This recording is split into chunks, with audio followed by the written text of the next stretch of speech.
So hey guys, how are you all? कैसे हैं आप सब? उम्मीद करता हूँ आप सब बहुत ज़्यादा बढ़िया होंगे। सो गाइस, मेरा नाम है उज्ज्वल और आज मैं लेके आया हूँ इस मैटर अराउंड अस प्योर का लेक्चर नंबर 8। और इस लेक्चर में हम बात करने वाले हैं कि हम लिक्विड और सॉलिड के मिक्सचर को किस तरह से सेपरेट कर सकते हैं। जी हाँ, हमने लास्ट लेक्चर में जिसमें हमने पढ़ा था वन, वो क्या था हमारा, मतलब लास्ट लेक्चर जो हमारा इस matter around us pure part 7 था, उसमें हमने एक टॉपिक पढ़ा था किसके ऊपर, separation of a mixture of solid and solid. ठीक है, separation of a mixture of solid and solid.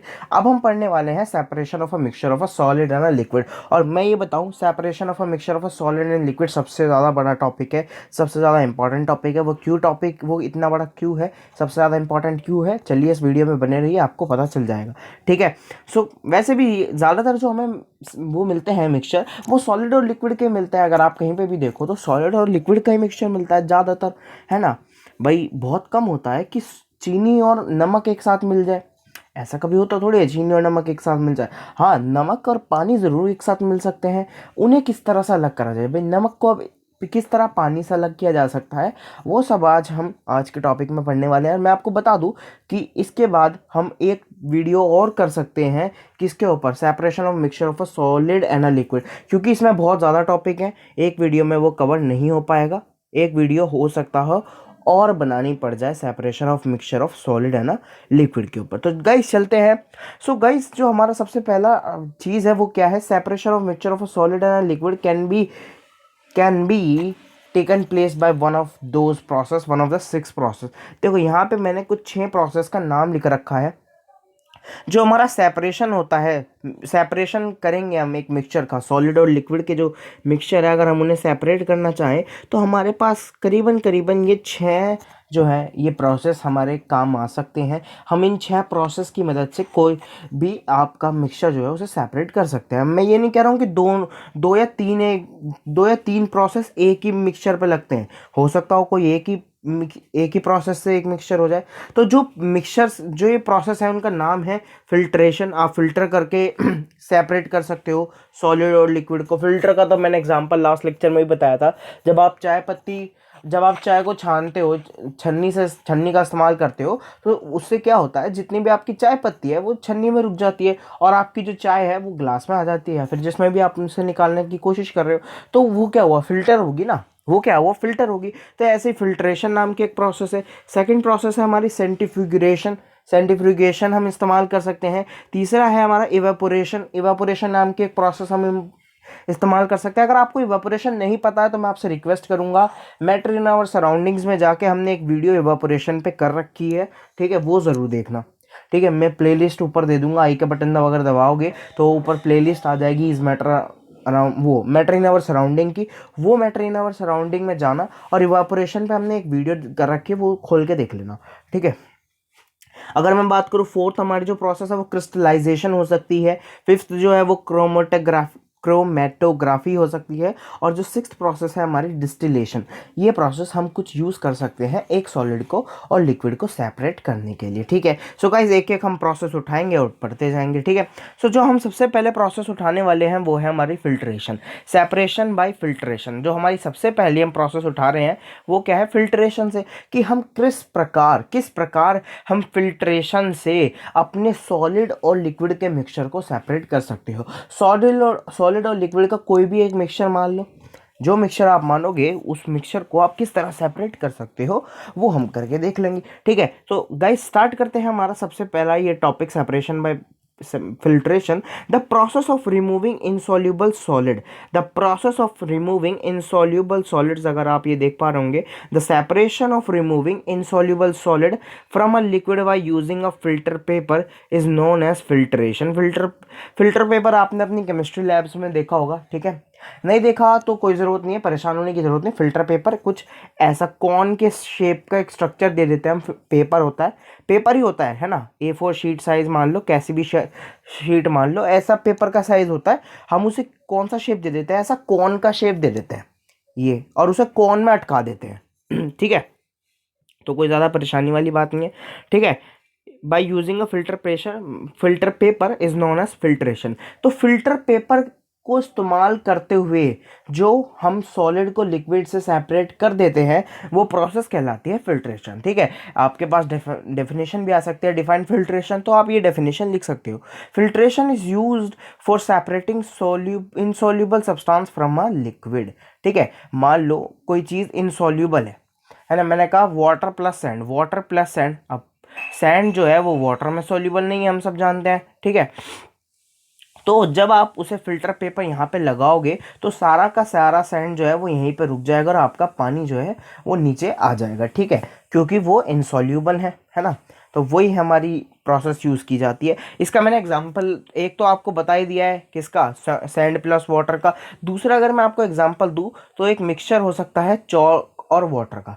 ठीक है, अगर चॉक और पानी का आप एक मिक्सचर लो तो उसे भी आप सेपरेट कर सकते हो फिल्टर पेपर से। ठीक है, देखो यहाँ पे मैंने चाय पत्ती वाला एग्जांपल उठा लिया आपका। देखो ये चाय पत्ती है ना, ये देखो ये टी लीव्स जो हैं वो यहीं पर रुक जाएंगी, सारी की सारी जो चाय पत्ती है वो चाय है वो नीचे आ जाएगी। ठीक है, सो जो हमारी चाय है वो तो नीचे आ जाएगी, जो हमारी चाय है वो नीचे आ जाएगी, लेकिन जो हमारी जो टी लीव्स हैं, जो टी लीव्स हैं, चाय पत्ती जैसे हम बोलते हैं, वो ऊपर ही रह जाएगी। ठीक है, जो हमारी टी लीव्स हैं वो ऊपर ही रह जाएंगी। Is that clear? ये क्लियर हो गया होगा आपको कि जो टी लीव्स हैं वो ऊपर ही रह जाती है।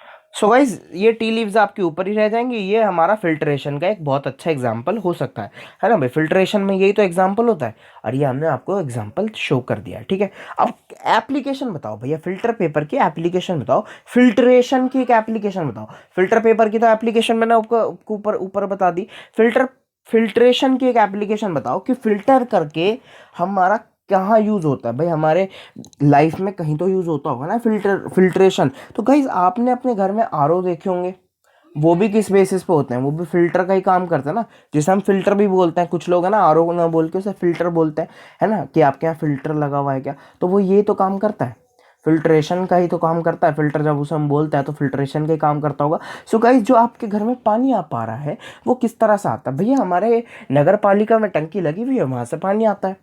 हाँ चलो अच्छी बात है, आपके यहाँ नगर पालिका में टंकी लगी हुई है कुछ इस प्रकार की, जो ये यहाँ पे वाटर स्टोरेज लिखी हुई है, ये जो वाटर स्टोरेज लगी हुई है, ऐसे टैंक आपके यहाँ लगे हुए होंगे, वहाँ से आपको लगता है आपके यहाँ पानी आता है। लेकिन उस वाटर स्टोरेज टैंक में पानी कैसा आता है भैया? उस वाटर स्टोरेज में पानी जो आता होगा वो धरती से आता होगा, वो नीचे से उठा लेते होंगे, किसी लेक से उठा लेते होंगे। पर भाई मुझे ये बताओ, लेक का जो पानी है, जो रिवर का पानी है, क्या वो साफ़ है?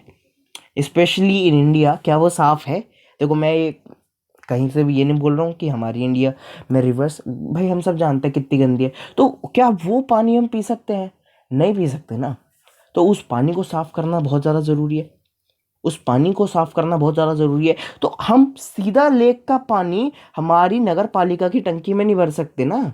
हमारा सीधा लेक का पानी क्या हम इस टंकी में भर देंगे और वो सीधा पानी हमारे घर पे आएगा और हम पी लेंगे? भाई फिल्टर तो हम अभी 5-6 साल से यूज़ करते हैं, पहले तो हम जो सीधा पानी आता था वही पी लेते थे। तो क्या वो इतना साफ़ होता है? नहीं। अगर हम ये डायरेक्ट पानी हमारे फिल्टर में भी लगा दें तो भी वो इतना साफ़ नहीं कर पाएगा। ठीक है, हमारा फिल्टर जो साफ़ करता है वो इस वाले पानी को साफ़ कर पाता है जो हमारे नगर पालिका से हमारे तक पहुंचता है। ठीक है, वो उसे साफ़ करता है। ठीक है, तो अब यार हमारी ये जो नगर पालिका तक जो पानी पहुंचता है वो किस तरह से साफ़ होता है, तो भैया उसका बहुत सारे प्रोसेस है।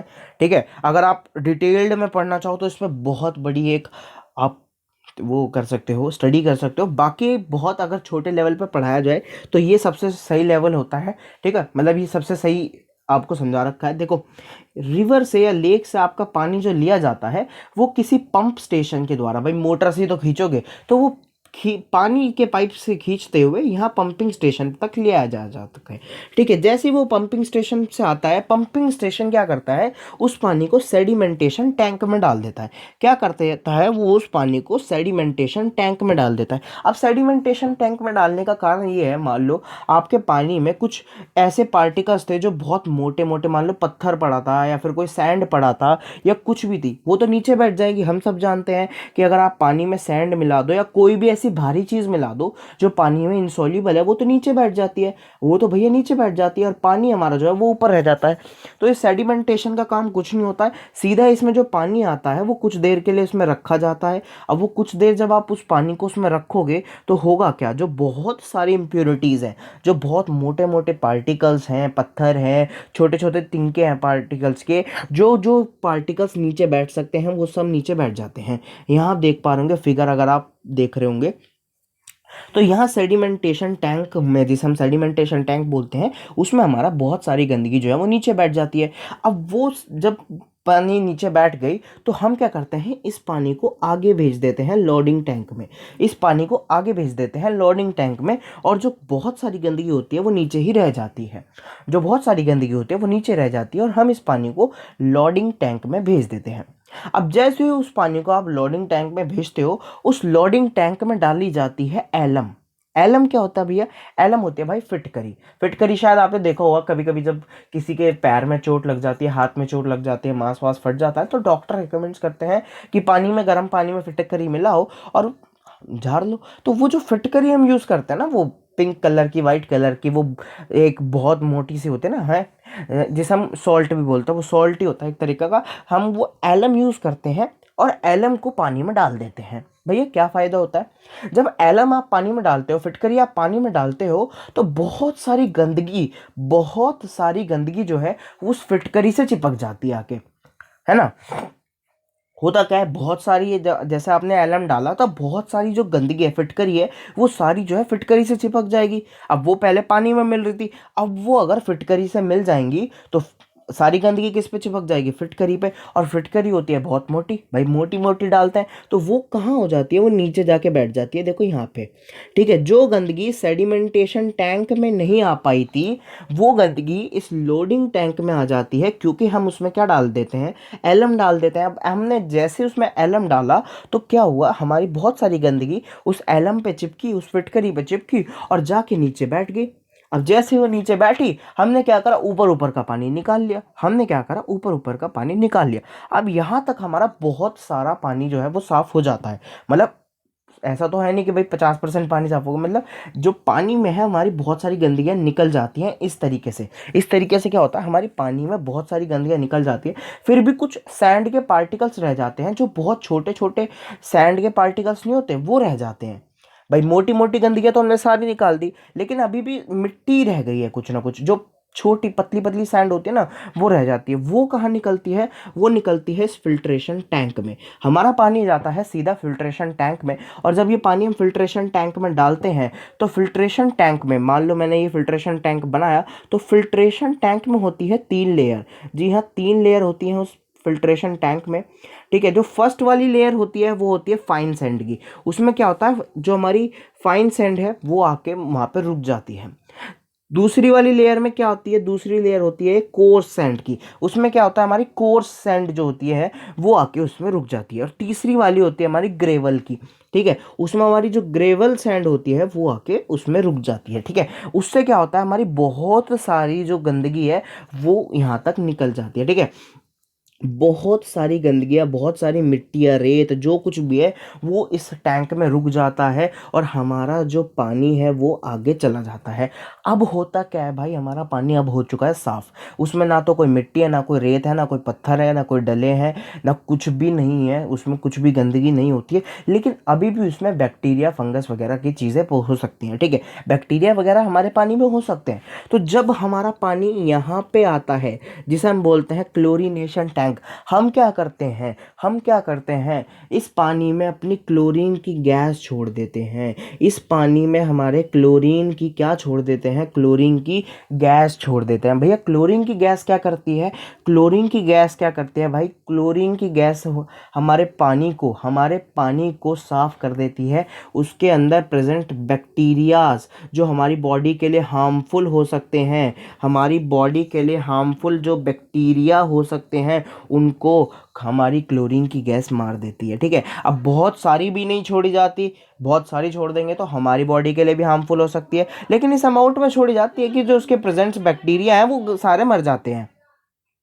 सो हमारी जब ये क्लोरीन गैस छोड़ी जाती है तो इसके अंदर के सारे जो बैक्टीरियाज हैं वो मर जाते हैं। अब हमारा पानी साफ़ हो चुका है, हमारा पानी यहाँ पे साफ़ हो चुका है। देखो अभी भी काफ़ी सारी गंदगी रह जाती है जो हमारे फ़िल्टर्स वगैरह साफ़ करते हैं, जो हमारे घर में यूज़ होते हैं, बट हम यहाँ बोलते हैं हमारा पानी साफ़ हो चुका है। ये पानी जाता है पंपिंग स्टेशन के पास। पंपिंग स्टेशन उसे कहाँ डाल देते हैं, हमारे नगर पालिका के टंकी में डाल देते हैं। आपके यहाँ शायद नगर पालिका ना हो, कुछ और हो, तो वहाँ डाल देते हैं। ठीक है, हमारी बड़ी सी वो टंकी होती है उसमें डाल देते हैं। उस बड़ी सी टंकी में हमारा पानी स्टोर हो जाता है और फिर जो है हमारे घरों तक सप्लाई कर दिया जाता है। उसके बाद हमारे घरों तक सप्लाई कर दिया जाता है। आई होप आपको क्लियर हो गया होगा।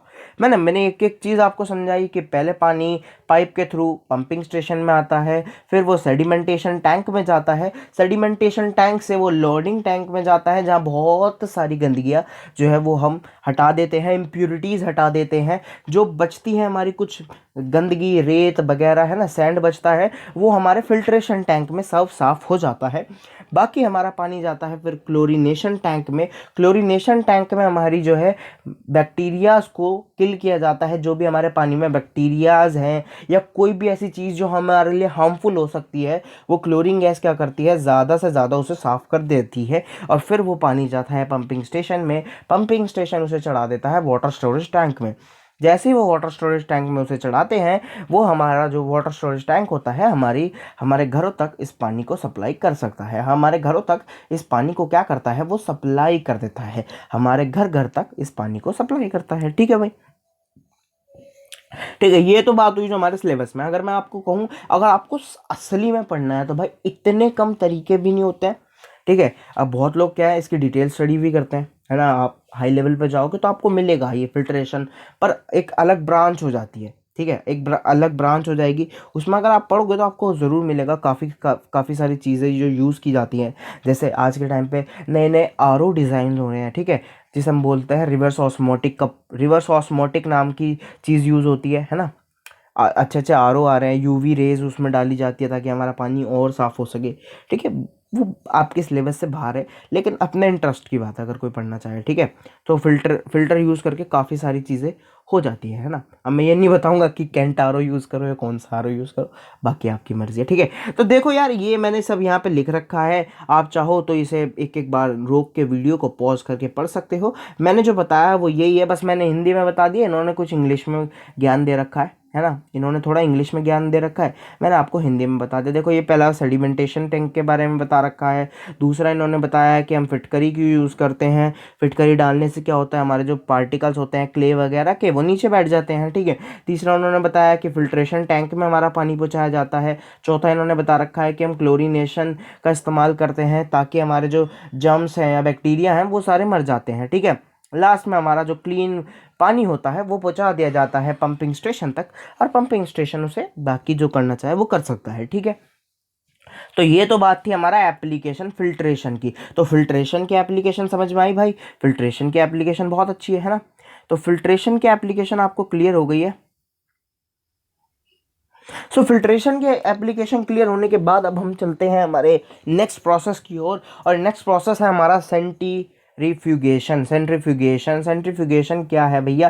फिल्ट्रेशन के तो नाम अब तक सुना भी था, सेंट्रीफ्यूगेशन का तो नाम बिल्कुल भी नहीं सुना है। तो सबसे पहले मैं बता दूं सेंट्रीफ्यूगेशन क्या होता है। देखो, सेंट्रीफ्यूगेशन होता है जब आप बहुत किसी चीज़ को आप डाल के और उसे घुमाते हो, है ना, उसे रोटेट करने लग जाओ, तो वो होता है सेंट्रीफ्यूगेशन। उससे क्या होता है, जब आप उसे रोटेट करते हो तो हमारी जो कुछ कुछ चीज़ें वो अलग हो जाती हैं। ठीक है, सेंट्रीफ्यूगेशन अगर मैं आसान भाषा में कहूँ तो किसी चीज़ को सेपरेट करने के लिए हम क्या करते हैं, लिक्विड और सॉलिड का कोई मिक्सचर है, उसे हम रोटेट करते हैं। उसे हम क्या करते हैं, रोटेट करते हैं। मान लो आपने जो है मिक्सर जार लिया, उसमें क्या करते हैं, वो तो भाई पीस देती है चीज़ों को, क्योंकि उसके ब्लेड ऐसे हैं, अगर आप उसके ब्लेड हटा दो और उसमें ऐसे ब्लेड लगा दो जो किसी चीज़ को काट ना पाए, अगर आप उसमें लगाओ तो रोटेट ही तो करते हैं भाई। अगर आप मिक्सर देखो, अपना सिर्फ मिक्सर की बात कर रहा हूँ मैं, जार की बात नहीं कर रहा हूँ।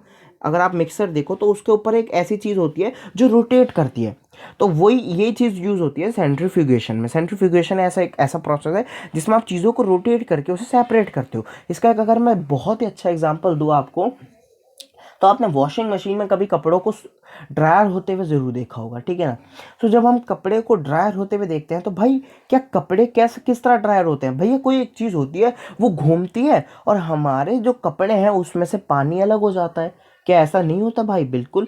कप जब हमारे वो रोटेट होती है नीचे वाली चीज़, जिसकी वजह से हमारे कपड़े घूमते हैं घूमते हैं घूमते हैं, और उससे क्या होता है, कपड़ों में से पानी जो है अलग सेपरेट आउट हो जाता है, पानी जो है वो अलग सेपरेट हो जाता है। तो ये क्या है, हमारा घर का एप्लीकेशन हुआ, हमारे घर में ऐसा एप्लीकेशन मिलता है, ठीक है। अगर मैं बात करूँ इसकी सेंट्रीफ्यूगेशन की डेफिनेशन की, तो सेंट्रीफ्यूगेशन एक ऐसा मेथड है, centrifugation is a method for separating the suspended particles, ठीक है। सस्पेंडेड पार्टिकल्स को सेपरेट करने का एक ऐसा मेथड है of a substance from a liquid in a mixture is rotated. Liquid का एक मिक्सचर जो है, सॉलिड के अंदर लिक्विड जो प्रेजेंट है, उसे हम क्या करते हैं, रोटेट करते हैं एट अ हाई स्पीड, उसे हाई स्पीड पर रोटेट करते हैं, जिसकी वजह से क्या होता है, वो बावल हो जाता है और जो हमारी जो सॉलिड पार्टिकल्स हैं, लिक्विड पार्टिकल्स हैं, वो सेपरेट आउट हो जाते हैं। देखो यहाँ पे मैंने एक ये बना रखी है, देखो देखो यहाँ पे देख पा रहे होंगे, ये है हमारा सेंट्रीफ्यूग की machine.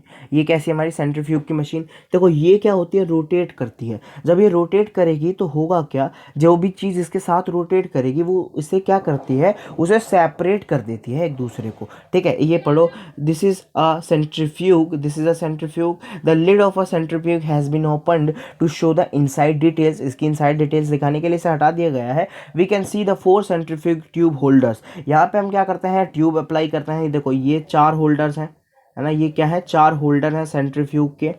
These are 4 centrifuge holders, है ना। The motor shaft which rotates, अब होता क्या है, जो मोटर शाफ्ट यहाँ लगाई जाती है वो रोटेट करती है, ठीक है। Rotate the centrifuge tube holders and can be seen in the middle. आप इसे देख पा रहे होंगे, ठीक है। अगर मैं इसके एप्लीकेशन बताऊं तो वो है separation of a cream from a milk, separation of cream from milk, है ना भाई। तो दूध में से हम मलाई सेपरेट करते हैं, देखो हम तो नहीं करते, लेकिन एक बड़े लेवल पे जब हमारी जो सेपरेशन होता है मिल्क का दूध से, वो कुछ इसी प्रकार से होता है। देखो आपने काफ़ी जगह देखा होगा, है ना। सो आप मतलब जो अगर इंडस्ट्री वगैरह देखो, जैसे अमूल हमारे यहाँ दूध आता है, अब दूध जो है वो अलग अलग प्रकार के भी आते हैं हम, है ना। एक तो फुल क्रीम आते हैं, एक डबल टोन्ड आते हैं, एक टोन्ड आते हैं। तो वो किस तरह किए जाते हैं, जब डबल टोन्ड वाला जो दूध होता है उसमें से क्या करते हैं, जो वो है सारी मलाई को बाहर निकाल लेते हैं। वो किस तरह निकालते हैं, क्या वो हर एक दूध को उबालते हैं, उसे ठंडा करते हैं, हर एक दूध को उबालेंगे, उसे ठंडा करेंगे, उसे ठंडा करने के बाद मलाई निकलेगी? नहीं ना भाई। तो वो यूज़ करते हैं ये सेंट्रीफ्यूगेशन नाम का प्रोसेस, ठीक है। वो यूज़ करते हैं ये सेंट्रीफ्यूगेशन नाम का प्रोसेस। आपको एक वीडियो यूट्यूब पे मिल जाएगी, उस पर आप देख सकते हो किस तरह दूध को सेपरेट किया जाता है। बड़ी बड़ी इंडस्ट्री में, जैसे अमूल की जो इंडस्ट्री है वो छोटी मोटी इंडस्ट्री थोड़ी है भाई, बहुत बड़ी फैक्ट्री है, उसमें बहुत सारा जो है वो दूध, डबल टोन दूध प्रोड्यूस होता है। वो कैसे होता है, वो क्या करते हैं, दूध में से मलाई को निकाल लेते हैं। वो किस तरह करते हैं, वो दूध को एक सेंट्रीफ्यूग मशीन में डालते हैं, और जब एक मशीन में डालता है वो क्या होती है, वो रोटेट होती है, वो भाई घूमती है, वो घूमती है घूमती है। अब जैसे जैसे वो घूमती है, जब वो घूमती है उसे बहुत ज़्यादा देर घुमाया जाता है। होता क्या है, जो हमारा ऊपर की जो जो मलाई होती है ना दूध की, वो सेपरेट हो जाती है, वो दूध से ना क्या होते हैं, वो अलग हो जाती है, और वो उस मलाई को निकाल लेते हैं हम बाहर, और दूध को डाल देते हैं थैलियों में और आपके घर तक पहुंचा देते हैं, ठीक है। वो हो जाता है हमारा डबल टोन दूध, ठीक है। तो जो लोग ये सोच रहे थे कि दूध को पहले वो गर्म करते हैं, उसमें से मलाई निकालते हैं, फिर दोबारा गर्म करते हैं, फिर मलाई निकालते हैं, फिर हमारे घर तक पहुंचाते हैं, वो डबल टोन दूध होता है, वो बिल्कुल नहीं होता। वो क्या करता है, बड़ी मशीन में उसे घुमाते हैं, जिसकी वजह से क्या होता है, दूध सेपरेट हो जाता है। और इसका एक मैंने बहुत अच्छा एग्जांपल दिया आपको, हमारी वॉशिंग मशीन में जिस तरह कपड़े ड्रायर होते हैं भाई, वो मशीन घूमती है, जिसकी वजह से क्या होता है, कपड़ों में से पानी जो है वो बाहर निकल जाता है और पाइप में से बाहर निकल आता है ना। तो ये तो बात हुई हमारी सेंट्रीफ्यूगेशन के एप्लीकेशन के बारे में। This method of filtration and centrifugation which we have just discuss can be used to separate an insoluble substance from a liquid, ठीक है। तो ये कहाँ यूज़ होता है भैया, ये यूज़ होता है एक इनसोल्यूबल सब्सटेंस को सेपरेट करने के लिए, एक इनसोल्यूबल सब्सटेंस को सेपरेट करने के लिए। भाई लिक्विड में मान लो कोई चीज़ सोल्यूबल नहीं है, जैसे जैसा हमारा जो मिल्क होता है वो क्या होता है, मैंने आपको बताया था मिल्क होता है कुछ भी नहीं, मिल्क होता है फैट और क्या, शुगर, विटामिन्स, प्रोटीन्स वगैरह, पानी वगैरह का मिक्सचर होता है, ठीक है। फैट्स होते हैं उसमें बहुत सारे। तो जो हमारी जो क्रीम होती है वो क्या होती है भाई, वो कुछ ना होके बस फैट्स होती है। वो क्या होते हैं, फैट्स होती है ना। उसमें हमारा फैट्स प्रेजेंट होते हैं, हमारे जो कुछ भी प्रेजेंट होते हैं वो हाई लेवल है, उसमें हमें नहीं जाना है। वो क्या करता है, हमारे जो पानी और विटामिन्स वगैरह है उनमें से इस फैट को अलग कर देता है, क्रीम को अलग कर देता है वो, ठीक है। क्योंकि वो क्या है, वो इनसॉल्यूबल है। वो क्या है, इनसॉल्यूबल है। उसमें क्या है, वो सॉल्यूबल नहीं है। सॉल्यूबल मतलब घुल जाना, इनसॉल्यूबल मतलब ना घुलना। भाई पानी में चीनी घुल जाती है तो वो कैसी है, सॉल्यूबल है। लेकिन पानी में रेत नहीं घुलता तो वो कैसा है, इनसॉल्यूबल है। तो एक चीज़ हमेशा याद रखना, फिल्ट्रेशन और सेंट्रीफ्यूगेशन केवल और केवल उन्हीं उन्हीं सॉलिड और लिक्विड के मिक्सचर में काम आते हैं जो कैसे हैं, इनसॉल्यूबल। जो सॉल्यूबल हैं उन्हें आप इस तरह सेपरेट नहीं कर सकते। भाई मुझे ये बताओ, चाय पत्ती में से, वो चाय में से चाय पत्ती इसलिए सेपरेट हो जाती है क्योंकि वो उसमें घुलती नहीं है। लेकिन क्या पानी और चीनी को आप छन्नी के नीचे से निकालो, पानी चीनी के मिक्सचर को छन्नी के ऊपर से निकालते हो तो क्या सेपरेट होती है, नहीं होती ना। तो फिल्ट्रेशन से सॉल्यूबल मिक्सचर सेपरेट नहीं होते, सेंट्रीफ्यूगेशन से सॉल्यूबल मिक्सचर सेपरेट नहीं होते। नहीं मानते हो, करके देख लेना। पानी लो, उसमें चीनी घोलो और उसे जब घोल दोगे उसे एक इस तरह की एक छन्नी में से निकाल के देखो और मुझे ये बताओ ज़रा, सेपरेट होते हैं या नहीं होते, नहीं होंगे। कभी भी चेक कर लेना, एक सॉल्यूबल मिक्सचर कभी भी सेपरेट नहीं होगा। केवल और केवल कौन सेपरेट होगा, जो कैसा है, इनसॉल्यूबल। जैसे रेत और पानी कैसे हैं, इनसॉल्यूबल है। इनसॉल्यूबल है, जैसे आप उसे फिल्टर पेपर के ऊपर से निकालोगे या सेंट्रीफ्यूगेशन करोगे वो सेपरेट हो जाएंगे, ठीक है भाई। तीसरा है हमारा separation by evaporation. Separation by evaporation, जैसा मैंने कहा है, अगर आपको इवापोरेशन नहीं पता है तो ये प्रोसेस आपको समझ में नहीं आने वाली है। इसलिए क्या करना है, मैटर इन अवर सराउंडिंग्स खोलो, जाओ उसे पढ़ो, इवेपोरेशन नाम के टॉपिक को पढ़ो और पढ़ के दोबारा से वापस आ जाओ, इस वीडियो को देखो, ठीक है। तो सेपरेशन बाय इवेपोरेशन आज के लिए हम लास्ट टॉपिक लेते हैं। बाकी के 3 टॉपिक जो हम वो नेक्स्ट वीडियो में कवर कर लेंगे। मैं नहीं चाहता ज़्यादा बड़ी वीडियो बने और आप ना देखो, ठीक है। तो सेपरेशन बाय इवेपोरेशन, सबसे पहले इवेपोरेशन हम जानते हैं क्या होता है। इवेपोरेशन से हमारा वो, अगर आपने पढ़ रखा है तो ठीक है, इवेपोरेशन होता है हमारे किसी भी चीज़ का वाटर से वाटर वेपर में कन्वर्ट हो जाना, यानी कि लिक्विड, एक सेकेंड, आपके लिक्विड का गैस में कन्वर्ट हो जाना, गैस में कन्वर्ट हो जाना। और कैसे, below then its boiling point, boiling point से नीचे किसी टेम्परेचर पे अगर आपका बॉइलिंग पॉइंट, एक सेकेंड, बॉइलिंग पॉइंट से बिलो अगर आपका कोई टेम्परेचर है और बॉइलिंग पॉइंट से भी अगर आपका कोई नीचे टेम्परेचर है, उस पर भी अगर आपका जो लिक्विड है वो गैस में कन्वर्ट हो गई है तो वो प्रोसेस होता है इवापोरेशन। इवापोरेशन नाम का प्रोसेस हमारे बहुत ज़्यादा इंपॉर्टेंट है। वो कैसे इंपॉर्टेंट है आओ देखते हैं। Evaporation is use to separate a solid substance that has been dissolved in water or any other liquid, ठीक है। इवापोरेशन एक ऐसा प्रोसेस है जिससे हम एक सॉलिड सब्सटेंस को किसी भी लिक्विड से सेपरेट कर सकते हैं, ठीक है भाई। क्योंकि हम पढ़ ही यही रहे हैं कि हम किस तरह लिक्विड को सॉलिड से सेपरेट करें, है ना। तो the use of process of evaporation, जो ये इवापोरेशन का प्रोसेस है for separation of mixture is based on the fact that liquid vaporize easily whereas solid does not vaporize easily. तो हमें सिर्फ एक चीज़ जानने की ज़रूरत है इस इवापोरेशन को पढ़ते हुए, वो ये है कि जो हमारे लिक्विड हैं वो जल्दी से भाप बन के उड़ जाते हैं, जो हमारे सॉलिड हैं वो भाप जल्दी नहीं बनते हैं। जो हमारे लिक्विड हैं वो जल्दी भाप बन जाते हैं, लेकिन जो हमारे जो सॉलिड्स हैं वो भाप जल्दी थोड़ी बनते हैं, नहीं बनते ना भाई। सॉलिड तो बहुत देर में जाके लिक्विड बनता है और फिर वो बहुत देर में जाके क्या बनता है, गैस बनता है, ठीक है। अगर मैं एग्जांपल लूँ एक बहुत अच्छा, वो एग्जांपल है कॉमन सॉल्ट प्लस वाटर का, सॉल्ट प्लस वाटर का एग्जांपल, ठीक है भाई। पानी को गैस बनने के लिए कितना टेम्परेचर चाहिए भैया, किसी तरह 100 डिग्री सेल्सियस तक ले आओ, 100 डिग्री सेल्सियस तक किसी तरह टेम्परेचर ले आओ, पानी आपका भाप बन जाएगा, आपका गैस बन जाएगा पानी। लेकिन भाई सॉल्ट का हमारा मेल्टिंग पॉइंट बहुत ज़्यादा है।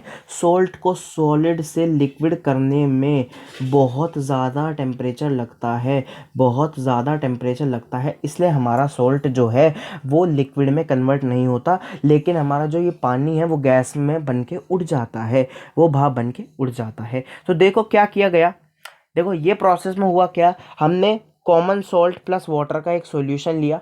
हमने जब ये सॉल्यूशन लिया तो हमने इसे बंसन बर्नर के नीचे क्या करा, बर्न करा। ये क्या है, हमारी चाइना डिश, आपने कभी ना कभी इसे लैब्स में देखी होगी, नहीं देखी तो कोई ज़रूरत नहीं, आप कोई एक बर्तन भी ले सकते हो घर का, ठीक है, चाइना वगैरह की चीज़ों को अवॉइड करो, ठीक है। होगा क्या, जब आप इसे बर्न करोगे, जब आप इसे बर्न करोगे तो होगा क्या, हमारा इसका टेम्परेचर राइज होगा। ये जो हमारे अंदर का सॉल्यूशन है इसका टेम्परेचर क्या होगा भैया, टेम्परेचर बढ़ेगा। अब जैसे जैसे टेम्परेचर बढ़ेगा तो टेम्परेचर एक टाइम पे 100 डिग्री सेल्सियस को भी रीच करेगा। जैसे टेम्परेचर 100 डिग्री सेल्सियस को रीच करेगा, हमारा पानी जो है वो भाप बन के उड़ने लगेगा।